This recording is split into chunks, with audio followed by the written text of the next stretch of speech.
Video kita kali ini saya ingin berkongsi kepada anda satu cara untuk kita membuat image kita sendiri ataupun foto ataupun logo kita sendiri. Ilmu ni saya rasa dia amat berguna kerana untuk membuat logo ataupun banner, okey, kita memerlukan kepakaran dalam foto editing. Kebiasaannya ramai orang yang menggunakan Photoshop, tetapi tak ramai yang mahir menggunakan Photoshop sebab dia agak susah, complicated sedikit, tetapi hasil dia memang sangat-sangat memuaskan.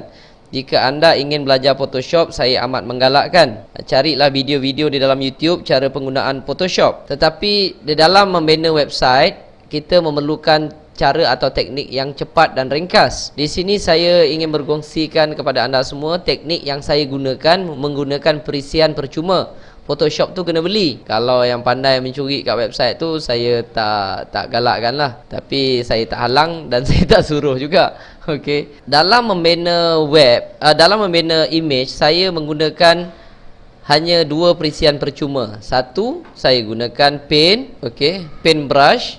Semua komputer ada pen brush. Dan saya menggunakan PowerPoint. Dan kebanyakan komputer anda mempunyai Microsoft Office. Jadi saya beranggapan Microsoft Paint dan PowerPoint anda telah memilikinya. Okey, saya contohlah, saya nak buat banner untuk website saya ni, latihan ni. Dan saya nak letakkan banner tu di sini contohnya. Kalau anda dah tahu guna kotak pun boleh.